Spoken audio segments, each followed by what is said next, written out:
Hi, and thanks for tuning in to watch me, Duncan Price, talking about why I love bad drivers.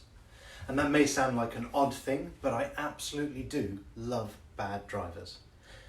And in the next 20 minutes or however long I end up waffling for, I'm going to tell you why I love bad drivers and how they helped me and how they can help you to change your reactions and your responses, not just when you're on the road, but in life in general. So this is why I love bad drivers. So before I start, I just want you to think about some ideas that you've got in your mind about bad drivers. So any examples that you've got that you can think about of bad drivers out there on the road. And I'm going to list a few examples. Hello for those that are tuning in right now. Good to see so many people coming in to tune in live. Thank you. So I'm talking about bad drivers and why I love bad drivers. And I genuinely do love bad drivers. And the reason for that is because they have helped me so much in my life to change the way that I react and respond. Hey, Simon Toon, guess what? This is going to be uploaded to YouTube so that you can use this video for the thing that we were talking about that I won't mention right now. So yes, I'm going to be talking about why I love bad drivers and how they've helped me and how they can help you as well. So I absolutely love bad drivers. I'm going to start off by talking about some examples of bad drivers and the way that they can make you feel, because doesn't it irritate you? Don't you get really, really frustrated with bad drivers out there on the road? You know, the kind of people that don't know how to use lanes on a roundabout, especially a spiral roundabout. It's not hard, is it? The kind of people that don't know where that little stick is that you can push it down and it tells other road users that you're going to turn that way, or push it up and it tells them that you're going to go the other way. Those people who don't know how to use it, they're frustrating, right? Those people who aren't paying enough attention and swerve in front of you, cut you up, cause you to need to slam on your brakes.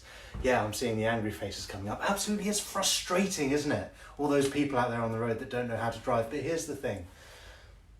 They don't have to ruin your entire day. So what I'm talking about right now, why I love bad drivers, is the title of one of my talks that I do live. And during this part, I always get people to talk about their examples of bad drivers. And the common themes come up: people not indicating, people not knowing how to use roundabouts. One bloke was talking about how for a long time there was this one particular junction of the motorway that he had to turn off of every day, and every day there'd be a little bit of a queue of people waiting to come and take that slip road off, and there'd always be some soul who would come along and be in the wrong lane and then cut in front of people to manage to take that exit. And I've just realised that I've not put my phone on Do Not Disturb, so I'm going to do that now before I get loads of notifications coming up while I'm trying to talk. So yeah, people would take the wrong lane and then try and cut in to take the slip road. And this used to infuriate him, and what he used to do is he'd drive as close as he could to the driver in front so he could stop that person from sneaking in and taking that space.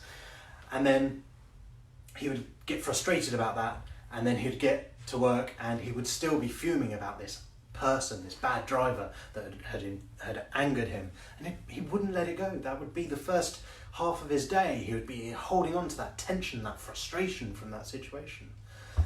But it just doesn't serve you to feel that way and to carry on holding on to that anger for the rest of your day. Nicky piss, people who are sitting right on your butt, as you put it, people who won't give you space. And the temptation in that situation is to just slam on the brakes, isn't it? The temptation there is to just try and make a point of it and upset them. But guess what? The more you do that, the more likely they are to be even closer up your butt and cause even more frustration for yourself. If you just gradually slow down, the chances are they'll suddenly notice they're getting awfully close and they will back off a bit. That's the best way of dealing with that. Because you can't control directly the space behind you in your car. You can directly control what's in front. And if you start slamming on your brakes, all you're doing is enticing that person to cause more trouble, if they're doing it intentionally. Or if they're not doing it intentionally and haven't noticed, chances are you're going to anger them and then incite something potentially from there. The best thing to do is just slow down gently, gradually, and they'll notice and they'll back off, and then you can pull away and drive at the normal speed, and hopefully that'll improve the situation. But here's the thing. All of those examples that I've just given, and I'm sure you can think of loads more examples for yourself in your own mind right now, All of those examples of bad drivers. No worries, Sarah, I'll see you when you tune back in. All of those examples of bad drivers and all of those things that anger us and frustrate us with those other drivers, the chances are at some point we've probably been that bad driver to someone else. At some point, unintentionally, and I know everyone watching this right now, I'm sure you're perfect most of the time, but there must be an occasion where you've not used your indicator, or where you've approached a roundabout and suddenly realised that you were in the wrong lane, or you didn't know where you were going, or you were trying to pay attention to the sat-nav, and you've had to change lane. Now, I'm sure you've done that with as much notice as you can. I'm sure you've used your indicator to tell people that you're doing that because you're great drivers. But there have still been times when I'm sure you've not been perfect. I'm sure there's been times when you've pulled into another lane at some point and not realised that you've kind of not really left much space for the person behind you. Or there's been times when you've been distracted on that phone call or thinking about work or thinking about what it is that you're driving to and not realised that, oh, actually you have crept a little bit front to that person, a bit close to that person in front of you. Because we're all human, right? So we all make mistakes. But what I'm here to talk to you about now isn't about those other people, those bad drivers. Not really, because you can't control them. But what you can control, what absolutely is in your control and within your power, is the way that you react and the way that you respond to those bad drivers. And that's what this video is really all about.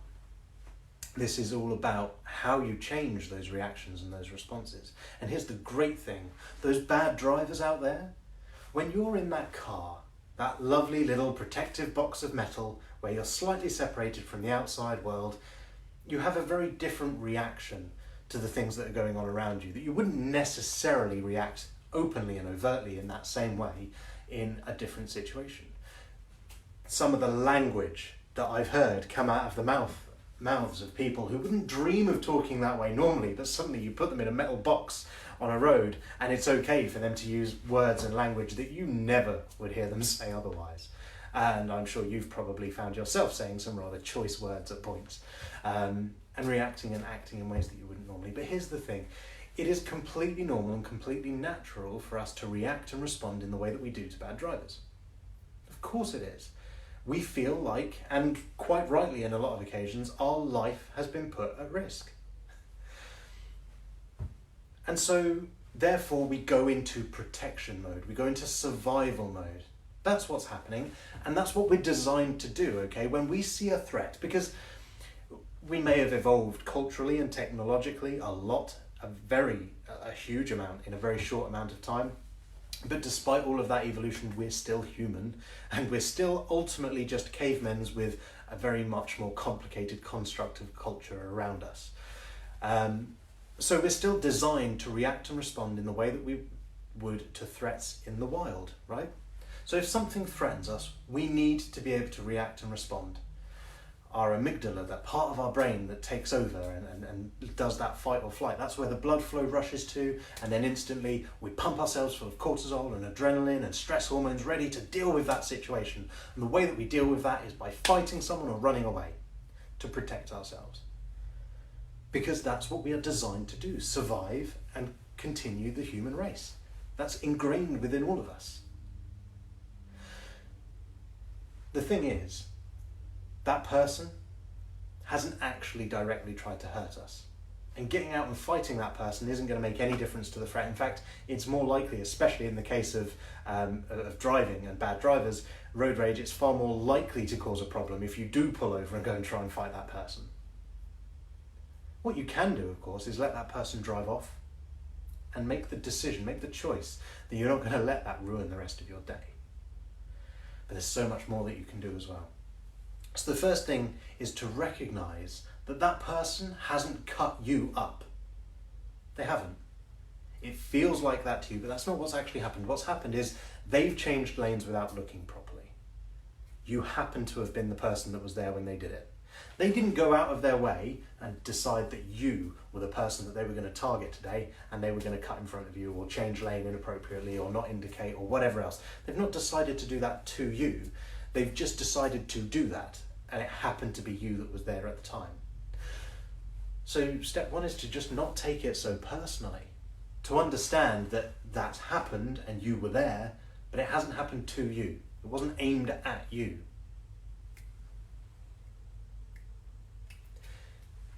Yeah, it can be really scary when people decide to take that kind of situation further, and staying back is absolutely the right thing to do. So well done, Nikki, on that. And yeah, it's scary stuff. So that's the first thing, is to recognise and to take that step back and realise it's not about you. That's right, believe it or not, everything in this life isn't always about you.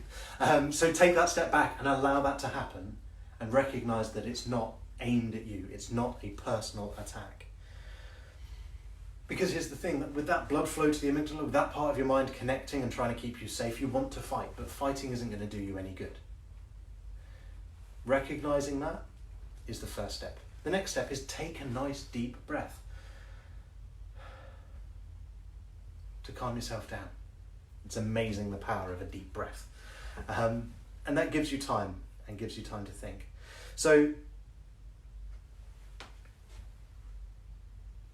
that's, yeah, sorry, lost my place. So that's absolutely what's happening in that situation, is you're ready to fight back, but you don't need to do so. The next thing, and this is the thing that really made a big difference to me and allowed me to improve my reactions and responses, not just to drivers, but in general. The next thing I do is I say thank you. I say thank you to the driver. Yep, you heard me, thank you. Not the word that you might want to yell at the driver, but thank you. Because I genuinely appreciate the fact that they've given me that opportunity to practice adjusting my reactions and responses. So in that scenario and in that situation, in that moment where I feel initially angry and want to react with anger, what they've done is they've given me a chance to practice reacting differently, in a more positive way, in a way that actually benefits me. And so I thank them for that, and I mean it. I mean it. Because the temptation is, and what I'd done previously, and I'm sure what you guys have probably done plenty of times yourself as well, is that if I want to change reacting like that, I'll react like that, and then I'll go, oh, I did it again, and I'll get angry with myself for getting angry, which of course then makes me feel more like I'm in a threatened position, and I get more angry, and it actually really doesn't help, it just keeps getting worse. Whereas what I want to do is take that step back and feel good and feel calm and feel sensible and react in a way where I can stay calm. Because, I don't know about you, but I actually quite enjoy feeling calm. I find it much more enjoyable to live my life feeling positive and being happy than I do being angry and frustrated with everyone around me.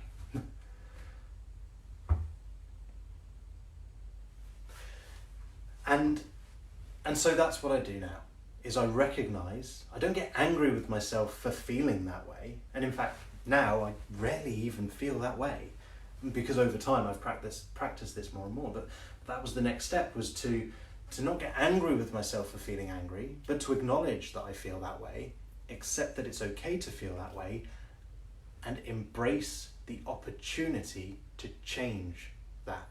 Because each time I notice that I'm feeling that way, I've already improved. I've already taken a step forward because I'm aware of it. That increased self-awareness is the first step, and it really helps.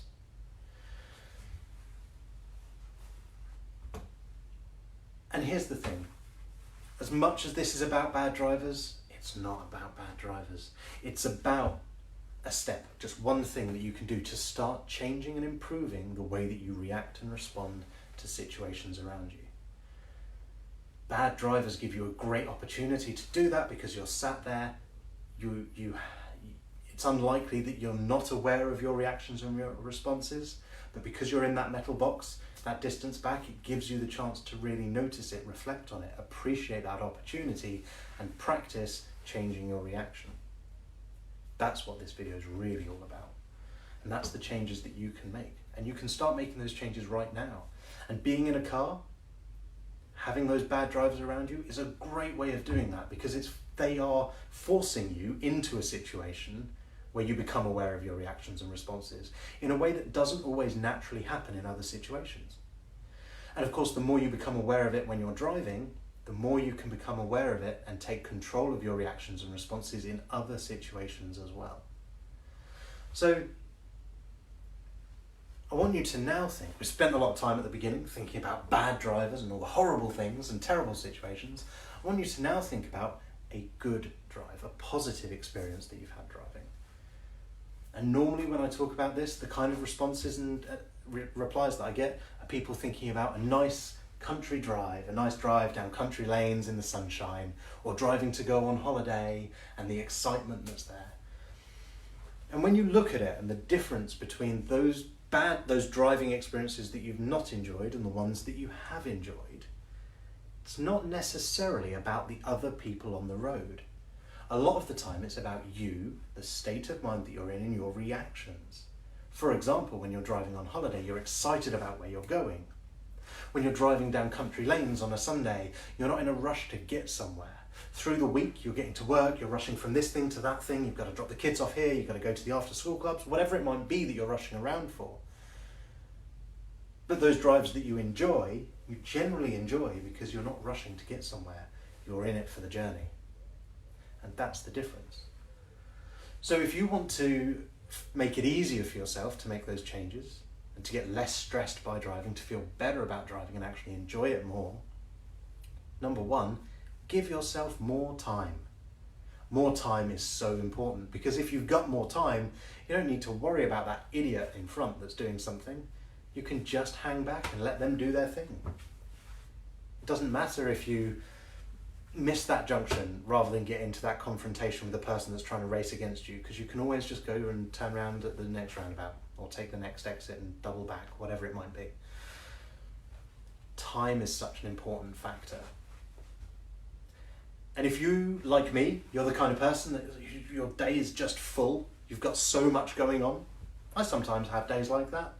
I still allow myself extra time for driving, but here's how I get around that. If you're the kind of person that's always late, that always puts things off, that you know it's going to take you 20 minutes to get there, because it's a 20-minute drive, but you're actually finishing that email at 20 minutes past, at 20 minutes to go, and then you've still got to actually get down to the car and get into the car, start the car and go. So you're never going to make it on time, you're already late. Here's what you do. Find a job, a task, something that you need to do within your day that's maybe a 10 or 15 minute task. It can be longer. Something that you can do from your phone. Something that you can do anywhere, right? So that could be doing a Facebook update like this, for example. It could be anything at all. I do a lot of networking. I know there's people that do business networking watching. It could be following up from your networking meeting with all the people you need to connect with, that kind of thing. So find a job like that you can do that doesn't take very long, that you can do from anywhere, and plan that into your day when you arrive at your venue. So I know I've got to be there in half an hour. I know it's a 20-minute journey. I'm going to leave now or possibly 5 minutes ago so that I can get there, stop, do the thing that I need to do before I go into my meeting. Perfect.